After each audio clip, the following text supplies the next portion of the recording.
ಎಲ್ಲರಿಗೂ ನಮಸ್ತೆ. ತಮ್ಮೆಲ್ಲರಿಗೂ ಬೃಂದಾವನ ಬೆಳಕು ಯೂಟ್ಯೂಬ್ ಚಾನಲ್ಗೆ ಆತ್ಮೀಯವಾದಂಥ ಸ್ವಾಗತ. ಕೆಲವೊಮ್ಮೆ ಜೀವನವು ಅತಿಯಾಗಿ ನೋವನ್ನು ನೀಡುತ್ತೆ.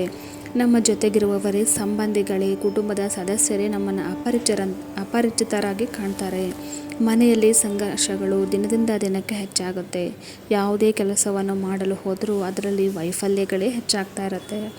ಜೀವನದ ಪ್ರತಿಯೊಂದು ಹೆಜ್ಜೆಯಲ್ಲೂ ಅವರು ಹಿನ್ನಡೆಯನ್ನು, ಅವಹೇಳನವನ್ನು ಅನುಭವಿಸ್ತಾ ಇರ್ತಾರೆ. ಇವು ಜೀವನದ ಕತ್ತಲೆಯ ಭಾಗ ಅಂತ ಅನಿಸಬಹುದು. ಈ ಕತ್ತಲೆಯ ಭಾಗಗಳು ಸರಿದ ಮೇಲೆ ಬೆಳಕಿನ ಅಂಶಗಳು ಸೃಷ್ಟಿಯಾಗಲೇಬೇಕು. ಬೆಳಕು ಮೂಡಿದಷ್ಟು ಕತ್ತಲೆ ಹಿಂದೆ ಸರಿಯುತ್ತಲೇ ಹೋಗುತ್ತೆ. ಪರಿಸ್ಥಿತಿಗಳು ದಿನದಿಂದ ದಿನಕ್ಕೆ ಹದಗೆಡುತ್ತಲೇ ಇದ್ದರೆ ಅದರ ಬಗ್ಗೆ ಅತಿಯಾಗಿ ಯೋಚಿಸಲು ಹೋಗಬೇಡಿ. ಬಹುಶಃ ಅದು ನಿಮ್ಮ ಅದೃಷ್ಟದ ಸಂಕೇತಗಳು ಕೂಡ ಆಗಿರಬಹುದು.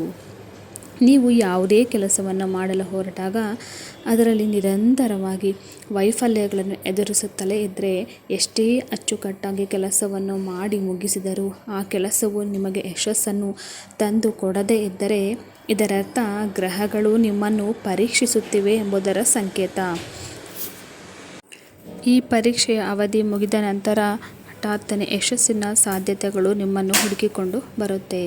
ಹೌದು, ನಿಮ್ಮಿಂದ ದೂರಾದವರು ಕೂಡ ಮರಳಿ ನಿಮ್ಮನ್ನು ಸೇರುವುದು. ನಿಮ್ಮ ದುರಾದೃಷ್ಟವು ಅದೃಷ್ಟವಾಗಿ ಬದಲಾಗುವ ಸಮಯದಲ್ಲಿ, ನಿಮ್ಮ ಕೆಟ್ಟ ಸಮಯಗಳು ಕಳೆದು ಹೋಗುವ ಸಮಯದಲ್ಲಿ ನೀವು ಈ ಹಿಂದೆ ಕಳೆದುಕೊಂಡ ಸಂಬಂಧಗಳು ಮರಳಿ ನಿಮ್ಮನ್ನು ಹುಡುಕಿಕೊಂಡು ಬರುತ್ತೆ. ಸಂಬಂಧಗಳು ಮರಳಿ ನಿಮ್ಮನ್ನು ಸೇರುವ ಮೂಲಕ ಬಲಗೊಳ್ಳುತ್ತೆ. ನಿಮ್ಮ ಅಪೂರ್ಣ ವ್ಯವಹಾರಗಳು ಪೂರ್ಣಗೊಳ್ಳೋದಕ್ಕೆ ಪ್ರಾರಂಭ ಆಗುತ್ತೆ. ಹೊಸ ಆರಂಭವು ಮರಳಿ ರೂಪುಗೊಂಡರೆ ಅದು ಒಳ್ಳೆಯ ದಿನಗಳು ಪ್ರಾರಂಭವಾಗುವುದರ ಸಂಕೇತ. ಹಾಗೆ ಪದೇ ಪದೇ ಕನಸುಗಳು, ಕೆಲವೊಂದು ಕನಸುಗಳು ಕೂಡ ನಿಮ್ಮ ಕೆಟ್ಟ ದಿನಗಳು ಕಳೆದು ಒಳ್ಳೆಯ ದಿನಗಳು ಮರಳುವುದನ್ನು ಸಂಕೇತಿಸುತ್ತೆ. ನಿದ್ರೆ ಮತ್ತು ಕನಸುಗಳಲ್ಲಿ ಬದಲಾವಣೆಗಳು, ನೀವು ಪುನರಾವರ್ತಿತ ವಿಚಿತ್ರ ಕನಸುಗಳನ್ನು ಅಥವಾ ಬದಲಾಗುತ್ತಿರುವ ನಿದ್ರೆಯ ಮಾದರಿಗಳನ್ನು ಅನುಭವಿಸ್ತಾ ಇದ್ದರೆ ಅವುಗಳನ್ನು ನಿರ್ಲಕ್ಷಿಸಬೇಡಿ. ಇದು ನಿಮ್ಮ ಮನಸ್ಸು ಬ್ರಹ್ಮಾಂಡದ ನಡುವೆ ನಡೆಯುತ್ತಿರುವ ಬದಲಾವಣೆಗಳ ಸಂಕೇತಗಳು ಕೂಡ ಆಗಿರಬಹುದು. ಹಾಗೆ ಮನಸ್ಸಿನಲ್ಲಿ ಚಡಪಡಿಕೆ ಉಂಟಾದರೆ, ಯಾವುದೇ ಸ್ಪಷ್ಟ ಕಾರಣವಿಲ್ಲದೆ ಆಗಾಗ ಚಡಪಡಿಕೆಯನ್ನು ಎದುರಿಸುತ್ತಾ ಇದ್ದರೆ ಅಥವಾ ಮನಸ್ಸಿನ ಅಸ್ಥಿರತೆಯನ್ನು ಅನುಭವಿಸ್ತಾ ಇದ್ದರೆ ಅದು ಬದಲಾವಣೆಯ ಸಂಕೇತ. ಇದು ನಿಮ್ಮ ಶಕ್ತಿಯು ಹೊಸ ಮಟ್ಟಕ್ಕೆ ಬದಲಾಗುತ್ತಿದೆ ಎಂಬುದರ ಸೂಚನೆ. ಮನಸ್ಸಿನಲ್ಲಿ ನಡೆಯುವಂಥ ಪ್ರತಿಯೊಂದು ಬದಲಾವಣೆಗಳು, ಚಡಪಡಿಕೆಗಳು ನಿಮ್ಮ ಜೀವನದಲ್ಲಾಗುವ ಬದಲಾವಣೆಗಳನ್ನು ಸಂಕೇತಿಸುತ್ತೆ.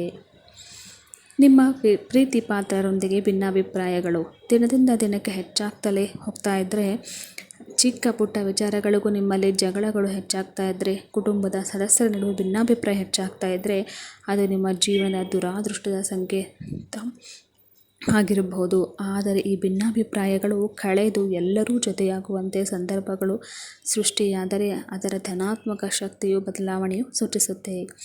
ಅಲ್ಲಿಗೆ ನಿಮ್ಮ ಭಿನ್ನಾಭಿಪ್ರಾಯಗಳು ಮುಕ್ತಾಯವಾಗಿ ಹೊಸ ಒಂದು ಅಧ್ಯಾಯ ಆರಂಭವಾಗುವುದರ ಸಂಕೇತ. ಅದೃಷ್ಟದ ದಿನಗಳು ಆರಂಭವಾಗುವುದರ ಸಂಕೇತ. ಸಂಬಂಧಗಳು ಶೀಘ್ರದಲ್ಲೇ ಸುಧಾರಿಸುತ್ತವೆ ಎನ್ನುವುದರ ಸಂಕೇತ. ನೋಡಿದ್ರಲ್ಲ ಸ್ನೇಹಿತರೆ, ಈ ರೀತಿಯ ಸೂಚನೆಗಳು ಕಂಡು ಬಂದರೆ ನಿಮ್ಮ ಕಷ್ಟದ ದಿನಗಳು ಅಂತ್ಯವಾಗುತ್ತವೆ ಅನ್ನುವುದು ಈ ಸೂಚನೆಗಳು ನಿಮಗೆ ಸಂಕೇತಗಳನ್ನು ನೀಡುತ್ತೆ. ನಿಮ್ಮ ಅದೃಷ್ಟದ ದಿನಗಳು ಆರಂಭವಾಗುವ ಮುನ್ನ ಈ ರೀತಿಯ ಸಂಕೇತಗಳು ನಿಮಗೆ ಸಿಕ್ಕರೆ ನೀವು ಅದೃಷ್ಟಶಾಲಿ. ನೋಡಿದ್ರಲ್ಲ, ಈ ಒಂದು ಮಾಹಿತಿ ನಿಮಗೆ ಉಪಯುಕ್ತ ಅಂತ ಅನಿಸಿದರೆ, ಇಷ್ಟ ಆಗಿದರೆ ನನ್ನ ವಿಡಿಯೋಗೆ ಲೈಕ್ ಮಾಡಿ, ಶೇರ್ ಮಾಡಿ. ಧನ್ಯವಾದಗಳು.